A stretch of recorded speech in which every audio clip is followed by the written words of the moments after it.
Perjanjian adalah benda suci berlapiskan emas yang dikenal oleh orang Yahudi, Kristen dan kaum Muslim. Benda itu juga dikenal oleh banyak orang seperti digambarkan dalam film-film.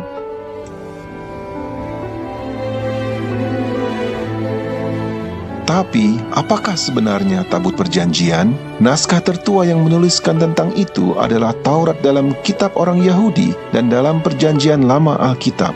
Itu menceritakan tentang Allah yang berkuasa yang mengklaim sebagai pencipta planet bumi ini. Dia menulis 10 hukum pada 2 loh batu. Kedua loh itu disimpan di dalam peti yang bersalukan emas itu. Peti itu mempunyai tutup yang dinamakan tutup pendamaian dan ada 2 kerup pada kedua ujungnya. Tabut itu digunakan untuk 2 tujuan yang berbeda. Di atas tutup pendamaian itu, Sang Khalik menyatakan dirinya sebagai pemberi hukum dan tabut itu berfungsi sebagai tahta pemerintahan Allah. Yang kedua, tabut itu diletakkan di dalam bait suci bersama-sama dengan perkakas-perkakas suci lainnya.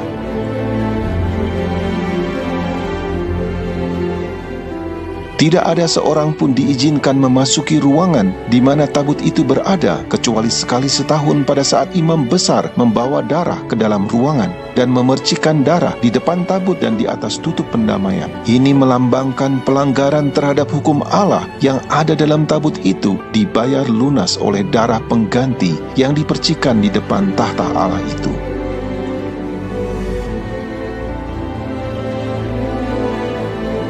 Tabut itu kemudian dipindahkan ke bait suci yang pertama di Yerusalem beberapa saat sebelum tentara Babel mengepung kota itu dan menghancurkan bait suci. Tabut itu telah menghilang atau disembunyikan orang.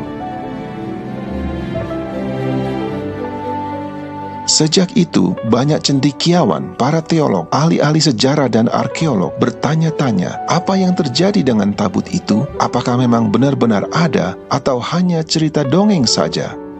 Tak seorang pun diizinkan menyentuh tabut perjanjian itu. Beberapa kali ada yang melanggar aturan ini mendapat hukuman mati. Tabut itu mengikuti orang Israel waktu berperang. Pada saat dirampas oleh musuh, tabut itu mendatangkan tulah sehingga mereka mengembalikan kepada pemiliknya. Tabut itu dipercayai memiliki kekuatan gaib. Selama bertahun-tahun banyak orang yang mencari tabut perjanjian itu atau mencoba memahami pentingnya tabut itu. Banyak orang telah membuat replikanya dan juga banyak yang mengaku telah menemukannya, tetapi sejauh ini tidak ada yang memberikan bukti temuan yang dapat diuji. Namun demikian, ada satu penemuan yang sangat unik dan istimewa, berbeda dari semua penemuan lainnya, bahkan sangat menyentuh hati.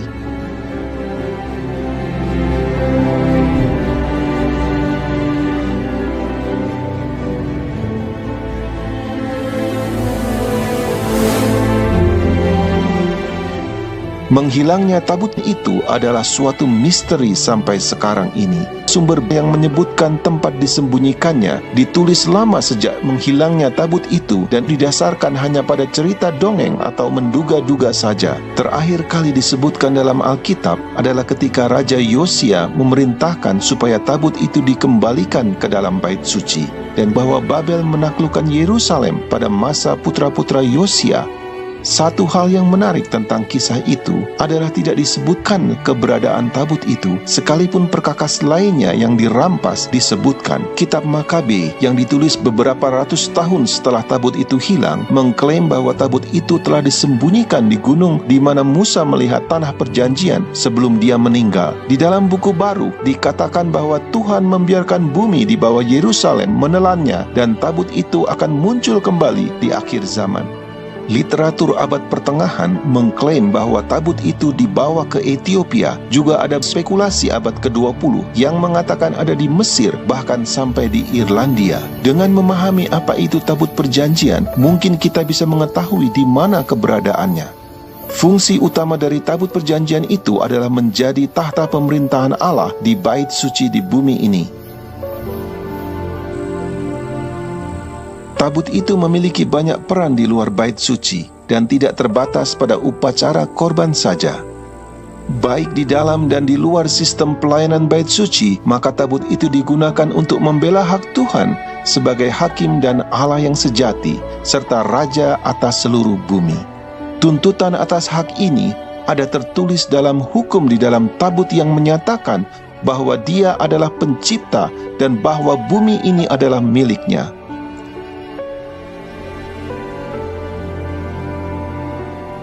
Allah yang mengilhami Alkitab mengatakan, tabut Tuhan, Tuhan semesta bumi.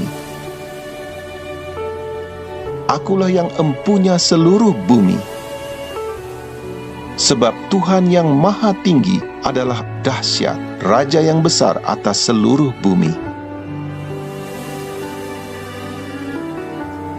Itulah sebabnya tabut itu ada di depan waktu berperang melawan kota Yeriko, meskipun kota itu tidak menerima Dia sebagai Tuhan atau penguasa tertinggi di bumi ini. Tuhan tetap bisa menghakimi dan menghukum mereka. Meskipun Nebukadnezar, pemimpin besar di Babel, tidak menyembah Allah Israel, baik dia dan raja-raja lainnya pada masa itu tetap dihakimi oleh Tuhan. Orang-orang Asyur, Midian, Kanaan, Mesir, orang Ethiopia, orang Filistin, dan banyak bangsa-bangsa lain yang menolak Allah sebagai Tuhan mereka tetap dihakimi sesuai dengan standar Tuhan. Pada saat raja terakhir Babel mengolok-olok Tuhan di bait suci Allah, ia dijatuhi hukuman oleh Tuhan dengan tulisan tangan di dinding sebagai penghakiman di depan semua orang di ruangan itu.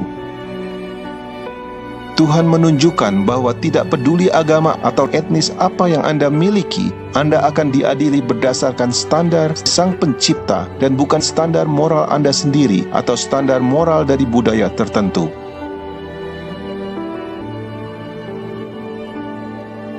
Salah satu fungsi dari tabut perjanjian adalah berjalan di depan umat Allah di padang belantara dan untuk memimpin ke tempat peristirahatan mereka. Tabut itu hadir untuk menyelesaikan perselisihan kekuasaan siapa yang dipilih Tuhan. Tabut itu juga memimpin di depan mereka sebelum masuk ke sungai Yordan, dan sungai itu secara ajaib terbelah sehingga mereka bisa menyeberang.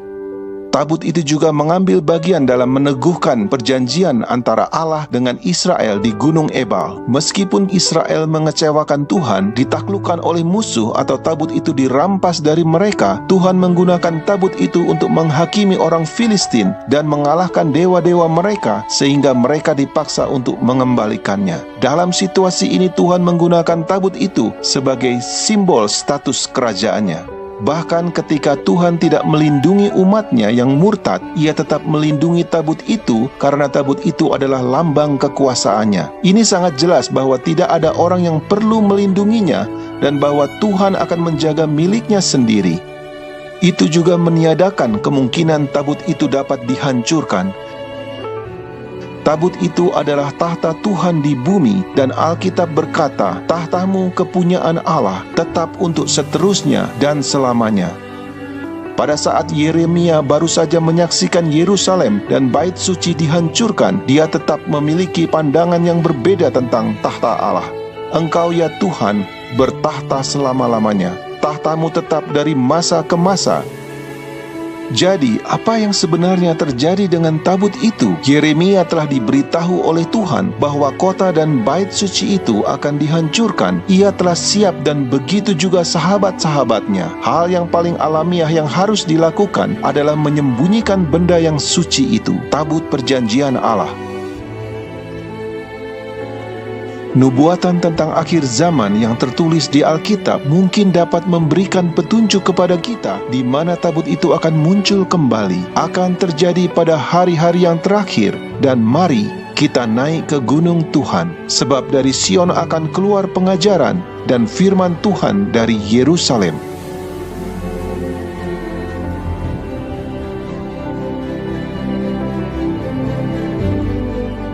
Pada abad ke-19, arkeologi sudah mulai maju ketika berbagai ilmuwan pergi mencari peninggalan-peninggalan kuno yang ditemukan di Timur Tengah.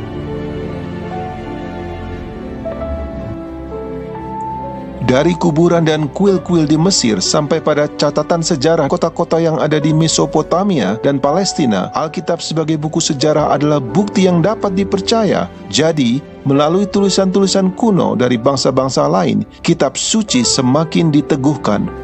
Bahkan kota Babel yang telah menjadi legenda bagi banyak orang dapat ditemukan dari peninggalan-peninggalannya.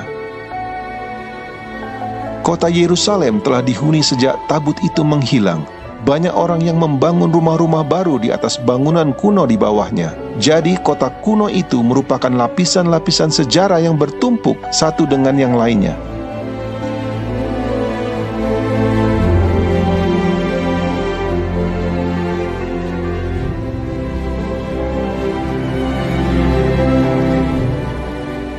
Pada tahun 1854, seorang misionaris, James Barclay, berjalan-jalan di sepanjang tembok tua di Yerusalem dan secara kebetulan memasuki gua utama di bawah kota tua yang penuh terowongan-terowongan dan lubang-lubang. Gua-gua ini sudah ditutup selama berabad-abad dan panjangnya sejauh 5 blok.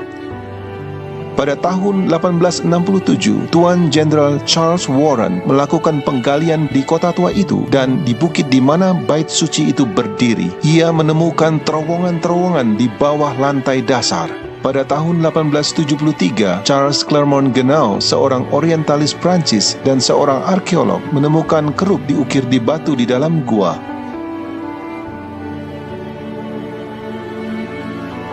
Kerubim biasanya digunakan di zaman kuno untuk menjaga jalan masuk ke kota atau tempat suci. Kerub itu mempunyai keunikan dan mirip dengan apa yang ada pada saat tabut itu menghilang. Pada tahun 1882, Jenderal Gordon, seorang perwira yang dihormati, melakukan perjalanan ke Timur Tengah dan pada saat berjalan-jalan di Yerusalem, ia merasa yakin bahwa tempat yang biasa disebut Golgota bukanlah lokasi yang benar. Di bagian utara dari bukit bait suci yang terpotong itu kelihatannya jauh lebih sesuai dengan gambaran dari Alkitab dan tata letak kota kuno itu. Dia mulai melakukan penggalian di sana, tetapi dia harus pergi untuk membantu konflik di Sudan, di mana dia meninggal dan tidak sempat menyelesaikan pekerjaannya. Namun dia sempat menuliskan surat kepada seorang sahabatnya yang berisi suatu pernyataan yang mengejutkan, sesuatu yang terjadi yang tidak sempat dijelaskan. Di bagian utara gunung yang dimaksud dengan Bukit Tengkorak juga merupakan tempat yang disebut Gua Yeremia, di mana dia menuliskan kitab ratapan, kitab yang sama di mana Yeremia mengatakan, tahta Allah tetap selama-lamanya. Gordon berkata, tabut perjanjian itu ada di sana. Dia juga menyebutkan bahwa perkakas-perkakas bait suci yang lain dapat ditemukan di sana. Pernyataan itu sangat aneh karena dia tidak pernah menyelesaikan penggaliannya. Jadi bagaimana dia bisa tahu? Demikianlah Gua Yeremia itu tetap tertutup dan surat-surat Jenderal Gordon tersimpan di suatu tempat yang aman. Sekitar 100 tahun kemudian, seorang yang bernama Ron Wyatt menaikkan doa kepada Tuhan supaya Tuhan menggunakan dia menunjukkan kepada dunia bahwa Alkitab itu benar adanya. Ron sudah mempelajari kisah tentang air bah dan menyelidiki kemungkinan adanya peninggalan Bahtera Nuh. Dia juga mempelajari keluarnya Israel dari Mesir dan lokasi di mana mereka menyeberangi lautan. Menemukan beberapa roda kereta perang orang Mesir kuno. Ia telah melakukan penyelaman di dasar lautan dan berakhir dengan kunjungannya di Yerusalem. Dia berjalan sepanjang tebing dengan kenalannya yang baru dan secara tiba-tiba tangan kirinya terangkat sendiri dan jarinya menunjuk ke sampah dan puing yang bertebaran di kaki bukit itu. Tidak memahami mengapa atau bagaimana, dia mendengar dirinya sendiri berkata, itu adalah Gua Yeremia dan tabut perjanjian itu ada di sana.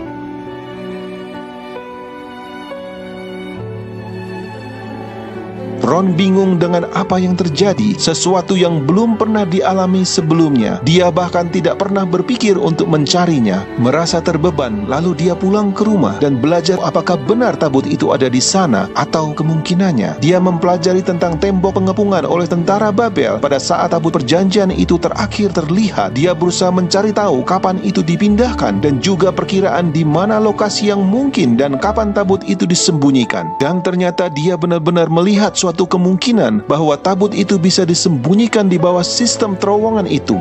Dia yakin bahwa Allah sendiri telah mengilhami dia untuk dapat menemukannya. Ron memulai penggalian bersama kedua anaknya laki-laki di tempat di mana jari tangannya menunjuk.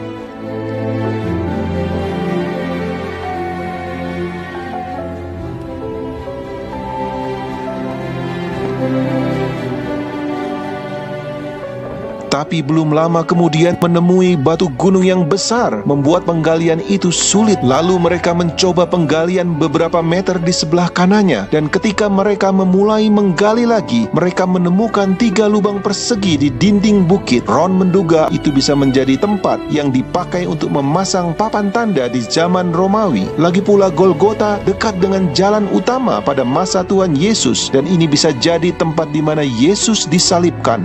Sebuah kutipan terkenal dari Quintilian menjelaskan, "Setiap kali kami menyalibkan penjahat, jalan raya yang ramai dipilih sehingga banyak orang akan melihatnya dan tergerak oleh rasa takut olehnya. Karena semua hukuman itu tidak banyak berkaitan dengan pembalasan dendam, tetapi sebagai contoh." Lokasi Golgota di mana gereja Bizantium itu dibangun bukanlah di jalan raya seperti di tempat ini. Apakah mungkin lubang persegi itu digunakan untuk menaruh papan tanda yang menyatakan kepada orang banyak tentang kejahatan yang dilakukan oleh para penjahat? Dia mulai berpikir bahwa sisi gunung itu bisa jadi tempat di mana orang disalibkan. Dia meneruskan penggalian ke bawah, tapi tanahnya sangat labil, sehingga dengan alasan ini mereka kembali ke tempat semula dan berharap mereka bisa menggali di sekitar batu besar itu. Kali ini mereka menemukan cara untuk menggali di antara tebing dan batu, dan tebing itu hampir membentuk atap saat mereka menggali ke bawah. Sementara menggali terus, Ron menemukan sesuatu seperti lubang untuk tali yang dipahat di permukaan tebing.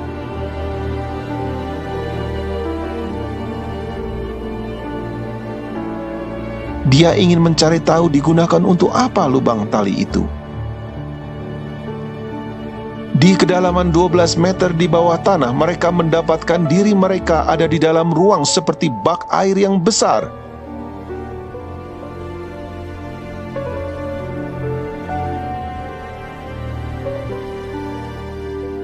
Bentuknya seperti lingkaran dan memiliki tangga yang menurun ke dalam. Ron bertanya-tanya kalau itu mungkin digunakan untuk menyimpan gandum dan kemudian digunakan sebagai bak air.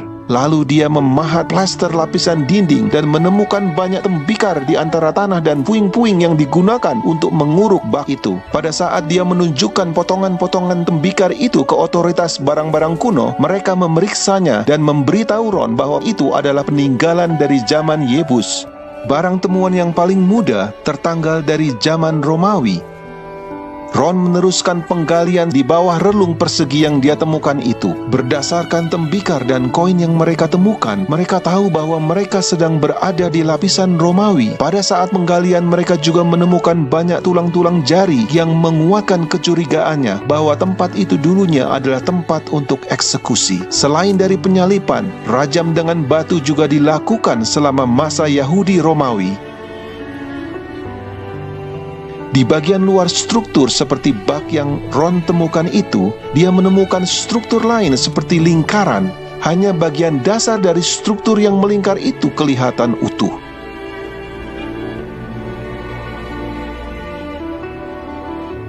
Saat mempelajari struktur itu, dia menemukan bagian yang terawat baik dengan dinding dan sebuah batu yang menonjol secara horizontal keluar dari dinding di permukaan tebing.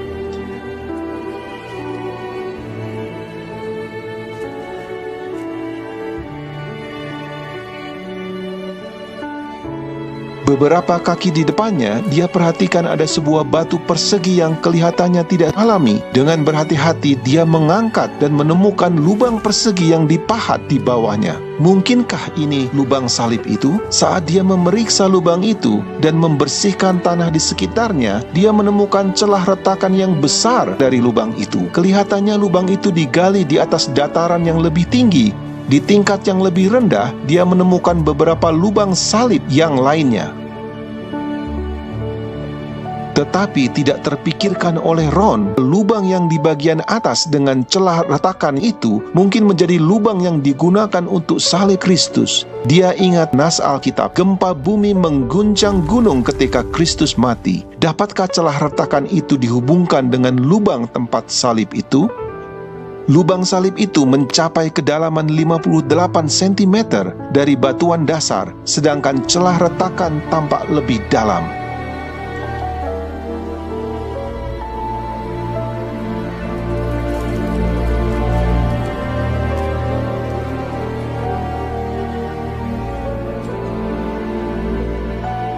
Ada kemungkinan bahwa banyak orang mengetahui tempat di mana Yesus disalibkan dan banyak pengikutnya yang ingin menjadikan tempat itu sebagai tempat peringatan. Golgota yang digunakan gereja Katolik dan gereja Ortodoks adalah dibangun atas perintah dari Konstantinus Agung sekitar tahun 325 atau 326 Masehi di atas reruntuhan kuil penyembahan berhala. Ini terjadi lama sesudah Kristus disalibkan. Tetapi yang ditemukan Ron adalah dari zaman Romawi dan tidak lama dari waktu penyaliban. Setelah tahun 70 Masehi, banyak orang Yahudi yang terbunuh atau pindah dan kota itu berubah menjadi perkemahan Romawi. Itu berarti lokasi itu tidak lagi digunakan untuk penyaliban. Ron menemukan koin di bangunan-bangunan yang diperkirakan dari periode tahun 135 Masehi atau sebelumnya.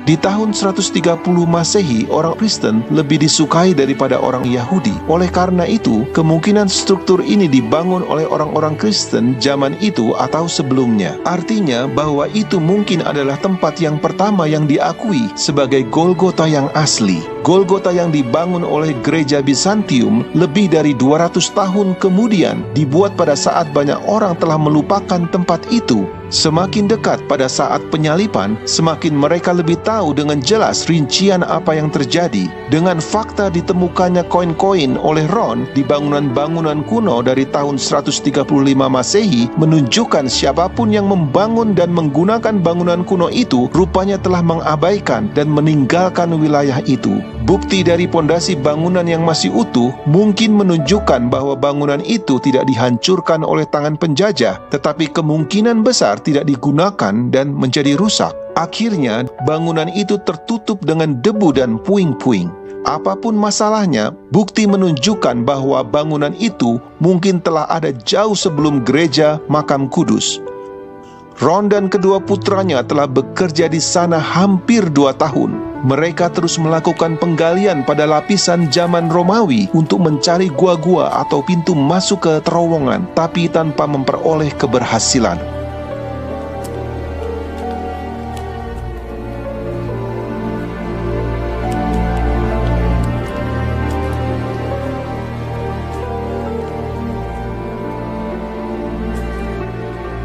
Ron tergerak untuk menembus celah yang retak pada dinding tebing. Mereka semua berdoa dan terus merasakan dorongan itu. Mereka menggunakan palu dan pahat, dan dalam waktu yang singkat mereka bisa melihat ruangan terbuka di belakang. Mereka memperbesar lubang itu sehingga mereka dapat masuk ke gua itu. Di dalam ruangan itu tinggi dan lebarnya sekitar 4,5 meter. Pada mulanya Ron sangat bersemangat ketika menemukan gua itu dan berpikir mungkin tabut itu ada di dalamnya. Tetapi ternyata kosong, dan dari ruang itu dapat terlihat banyak sekali lorong-lorong dan lubang-lubang di dalam gunung.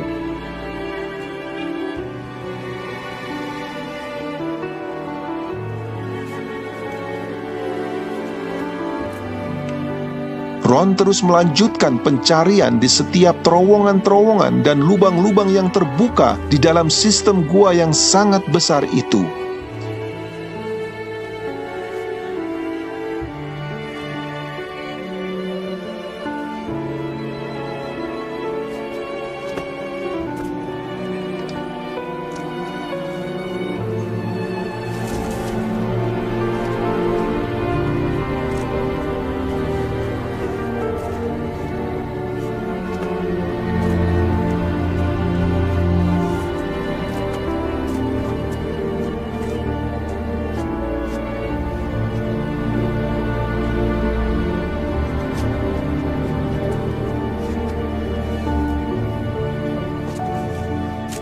Selama 2 tahun mereka pulang pergi antara Amerika dan Yerusalem mencari uang supaya mereka dapat kembali dan meneruskan pencarian itu.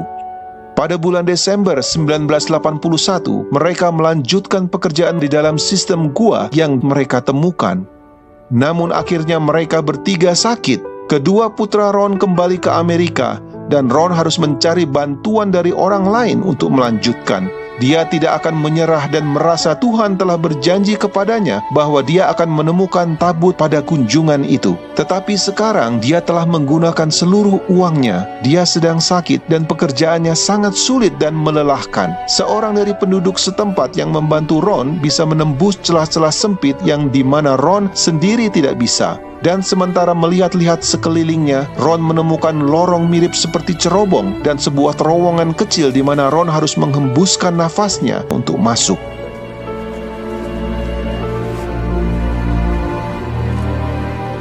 Kemudian dia melihat sebuah stalaktit yang panjangnya sekitar 40 cm di depan dinding tebing.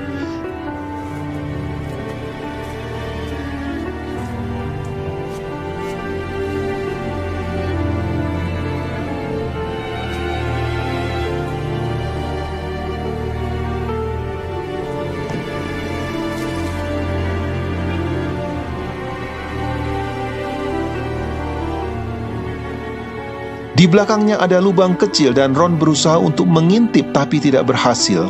Kemudian dia memperbesarnya sedikit dan bisa melihat ada gua di dalamnya. Tetapi kelihatan tidak begitu menjanjikan dan tampak seperti gua yang penuh dengan batu-batu.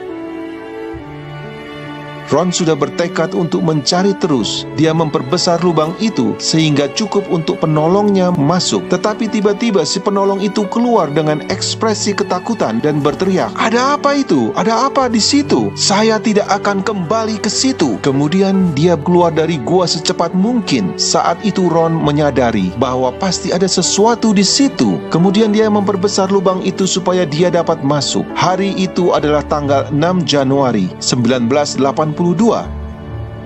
Ada kira-kira 45 cm jarak antara batu-batu itu ke dinding langit-langit.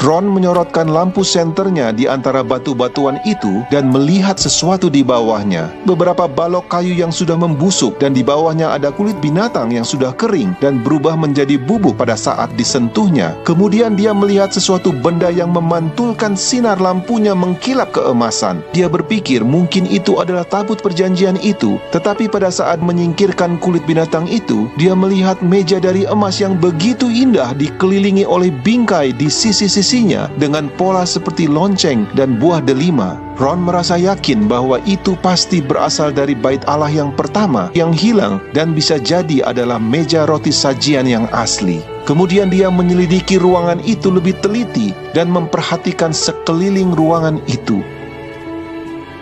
Dia menggunakan lampu senternya dan melihat sebuah celah di langit-langit. Dengan memanjat di batu-batuan belakang ruangan itu, dia melihat sebuah peti batu tepat di bawah celah retakan. Peti itu mempunyai tutup yang terbelah dua dan belahan yang lebih kecil bergeser ke samping sehingga membuat celah ke dalam peti batu itu. Sayangnya, tutup itu terlalu dekat ke langit-langit sehingga dia tidak dapat melihat ke dalam peti itu. Ada bercak hitam di celah retakan langit-langit dan juga ada bercak di pinggiran tutup peti yang terbuka. Celah retakan di langit-langit persis di atas celah bukaan tutup peti batu itu, di mana bercak hitam jatuh dan masuk ke dalam peti batu itu.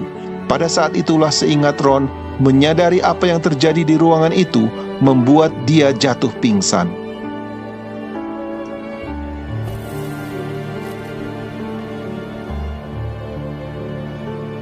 Pada saat Ron menyadari bahwa celah di langit-langit adalah ujung celah yang berasal dari lubang salib yang ditemukan di dataran beberapa meter di atasnya, dan bercak hitam adalah darah yang mengalir melalui celah retakan itu ke dalam kotak batu, dia tahu persis bahwa tabut perjanjian itu ada dalam peti itu. Tetapi yang paling menakjubkan adalah darah Kristus jatuh menetes di atas tutup pendamaian tabut perjanjian itu.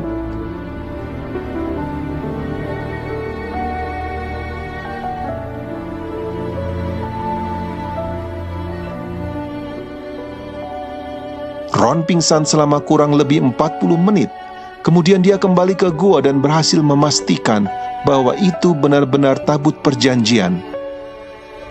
Lalu dia memberitahu pemerintah Israel tentang penemuan itu, tetapi Ron diminta untuk merahasiakannya. Ron merasa tidak bisa tinggal diam begitu lama. Ron mengunjungi ruangan itu beberapa kali dan melaporkan ada beberapa perabot yang lainnya selain tabut perjanjian dalam peti batu itu, yaitu kaki Dian yang bercabang 7 dengan pelitanya dari bait suci yang pertama, mesbah pembakaran ukupan dari emas, meja roti sajian,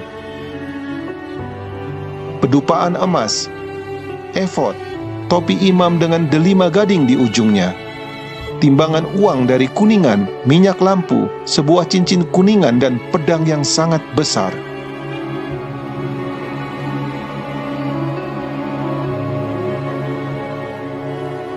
Di belakang tabut itu ada ruang kecil, dan di situ ditemukan kitab hukum yang diduga ditulis oleh Musa. Menurut sepengetahuan Ron, kitab Kejadian tidak ada di situ. Dia merasa terkesan dengan gulungan kitab dari kulit binatang yang masih dalam keadaan sempurna. Kemudian dia mulai bertanya-tanya, bagaimana tabut itu dapat masuk ke ruangan itu? Tidak mungkin melalui jalan di mana dia masuk, karena dia harus menembus melalui batu-batuan. Dengan memindahkan banyak batu-batuan itu, dia menemukan jalan masuk yang lebih besar menuju ke Gua Zedekia di tepi jalan di mana gambar kerut telah ditemukan. Di terowongan itu dipenuhi dengan banyak batu-batu besar, dan Ron tidak tahu bagaimana mengeluarkannya melalui jalan dari tempat dia masuk. Ron mencari sebuah laboratorium di Israel untuk menganalisa darah yang dia temukan di celah retakan itu dan yang ditemukan di atas tutup pendamaian. Hasilnya sangat mengejutkan mereka. First of all, in this analysis, I took the blood into a laboratory in Israel. I asked one of the people I work with in antiquities, where is a good laboratory that does reliable work? And they said, such and such, such and such. I took it. I just said, please examine this blood and tell me what you can tell me about it. All right? They said, well, look, we're going to reconstitute it. We're going to put it in normal saline and keep it at body temperature for 72 hours with gentle swirling. All right, that's their business. That's great. I said, now I want to be there when you check it out. They said, fine. So I was back. They checked it out. I said, now, they said it's human blood. We can tell that. They did whatever tests they need to do. And then I said, take some of the white blood cells and put them in a growth medium and keep them at body temperature for 48 hours. And they said, well, that'll do no good because it's dead blood. I said, would you please do that for me? And they said, okay, we'll do it. So anyway, I said, I want to be there when you take it out and examine it. So I was back there. They took it out, examined it under microscope, and the one technician called the other one over there, and then they called the boss over there, and they were talking Hebrew a mile a minute there for a little bit, and they looked at me and they said, Mr. Wyatt, this human blood only has 24 chromosomes in it. Everybody else has 46. You see, 23 from your mother, 23 from your father, 22 autosomes from your mother, 22 autosomes from your father. You get an X from your mother, you may get an X or a Y from your father, all right? This blood had 23 chromosomes from the mother's side, one Y chromosome only. You see, the child could not have developed if they hadn't had the autosomes from the mother. So all of his physical characteristics were determined by his mother's side of the family, her autosomes. His maleness was determined by this one Y that came from a source, not a human male. Then they said, this blood is alive. And then they said, whose blood is this?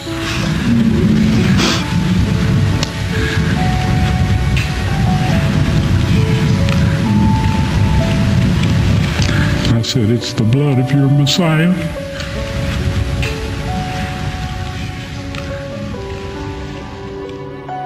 Ketika darah menetes di atas tutup pendamaian itu, terbukti bahwa karena dosa terhadap hukum Allah inilah Kristus menanggung hukuman itu. Dosa-dosa kita merupakan pemberontakan terhadap hukum Allah, bukan terhadap hukum manusia atau hukum agama lainnya. Terhadap hukum Allah inilah kita perlu bertobat.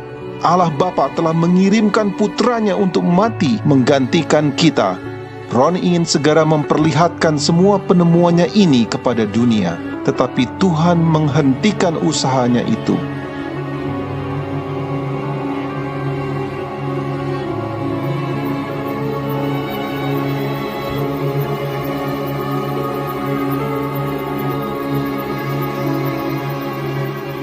Pada kunjungannya yang keempat, Ron mendapati ruangan itu sudah dibersihkan dan perabot-perabotnya sudah disusun menurut aturannya. Pada saat itu tiba-tiba Ron merasakan kehadiran malaikat di ruang itu dan melihat 4 malaikat, 2 berdiri di satu sisi tabut dan 2 di sisi lainnya. Mereka memberitahu Ron bahwa mereka ditugaskan untuk menjaga tabut itu, dan kemudian mereka meminta Ron untuk menaruh kameranya pada tripod dan membuat video.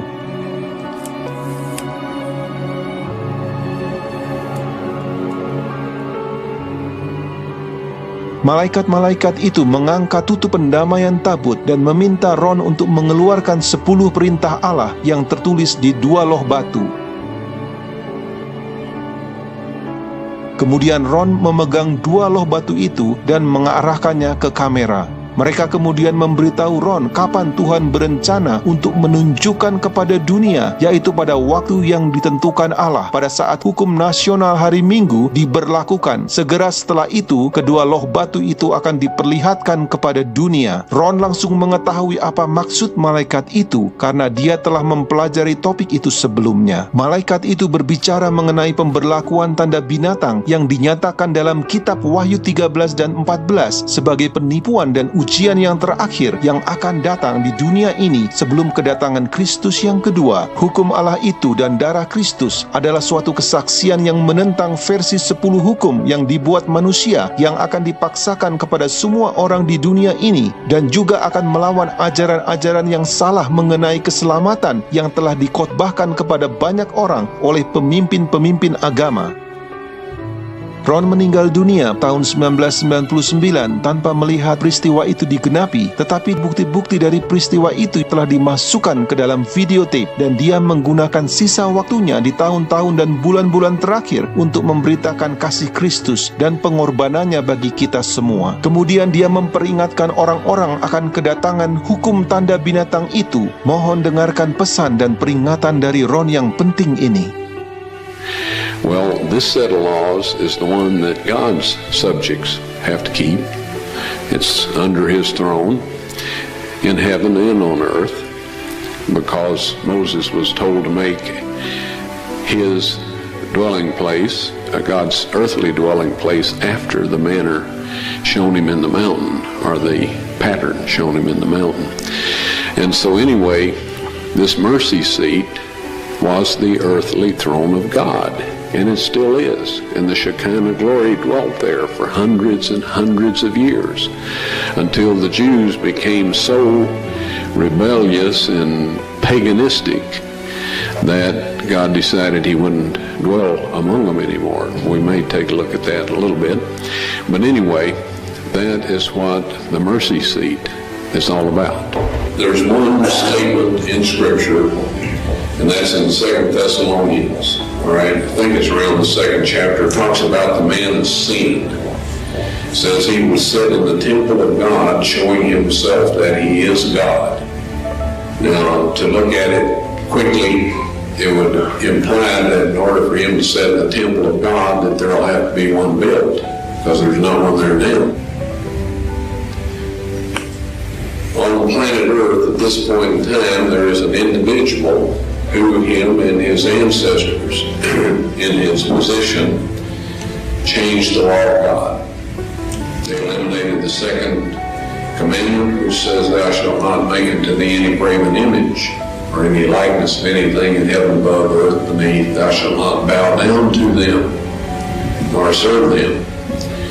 That kind of interfered with the way they wanted to do things, so they eliminated that. They divided number 10 into 2, so the number would still be 10. Yes, the tables of stone were found in the Ark of the Covenant. I personally removed them with the assistance of 4 angels who lived in the mercy seat, which I would estimate weighs about 900 pounds of solid gold. And one of these angels told me to take the tables of stone out of there. He said God wants everyone to see those. And so I took them out, backed up, stood there, frozen in place, and I just can't describe my physical state or mental state or anything else. If I didn't have some physical evidence to prove it happened, I think I had a dream or something. But anyway, they are now available to be shown, but we won't say. Actually, they're on a stone ledge right in the same chamber. That's where the angel put them after I handed them to him. I didn't know what to do with them. And I was told that these are to be presented with the blood evidence when the mark of the beast law is passed or enforced. Now, I know everybody wonders about what it is, the mark of the beast. You've heard all kinds of rumors, stories, and all of this. I'll tell you quick and simple. If you keep the 10 commandments that God wrote upon those tables of stone, and about which he says in Psalms 89:34, those of you that are writing down text, you'll want this one. Psalms 89:34. He says, my covenant will I not break, nor alter the thing that has gone out of my lips. He spoke the 10 commandments from the mountaintop. He wrote them in stone, and he says, nothing will change. Right? If you keep that law, you will receive the seal of God. Soon there will be a set of man-made laws. Best intentions, surrounded by a barrage of salubrious soliloquies and sepulchral solicitudes. That's all kinds of stories and all of this, instigated by the devil to make you think that this is the best thing that ever happened to the human race and that you could just ought to go along with it voluntarily. These man-made laws will require that you break God's 10 commandments. Christ said of the Pharisees, for it is in vain that they do worship me, teaching for doctrines the commandments of men. If you keep those man-made laws and break God's 10 commandments, you will receive the mark of the beast. Nobody has the mark of the beast at this point in time. You can only get it after that those laws are enforced. Now, is that hard? When a bunch of man-made laws are passed and enforced that require you to break God's 10 commandments, the penalty for not keeping those laws is that you cannot buy or sell. That is the mark of the beast. We will say, friends, keep this law and you receive the seal of God.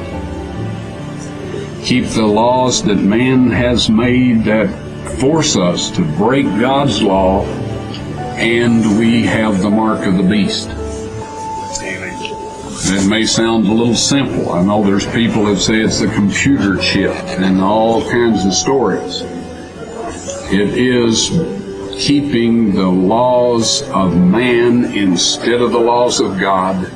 As Christ said to his disciples when speaking of the Jewish leaders in his day, he said, for it is in vain that they do worship me, teaching for doctrines the commandments of men. God did not accept Abel's or Cain's offering of fruit and vegetables. He will not accept any substitute for our loyalty to Him, but keeping His 10 Commandments. And there will come a time, folks, when if you do that, you will not be able to buy or sell. Now in Psalms 89:34, he says, "My covenant will I not break, nor alter the thing that has gone out of my lips." Okay? That means that the 10 Commandments, which is the covenant, He won't change that. He spoke it from the mountaintop, and it's recorded in the 20th chapter of Exodus. He won't change that. When I saw the tables of stone and saw what they said exactly the same thing that the original Hebrew text says in the book of Exodus. Exactly. All right? And that will not change. Now, the Bible warns us that Satan will come with signs and lying wonders. All right? How can we tell what is a miracle by Satan? Because he's a supernatural being. All the fallen angels are supernatural beings. They can do things that are miraculous from our point of view. How can we tell what's of God and what's not? If they say God's 10 Commandments are binding, to break those is to sin, then they're of God. If they say anything other than that, they are not God, and we have no business listening to them, regardless of what kind of miracles they are performing. The tables of stone will be on display after the national Sunday law is enforced. That is the exact words of the angel, as I recall.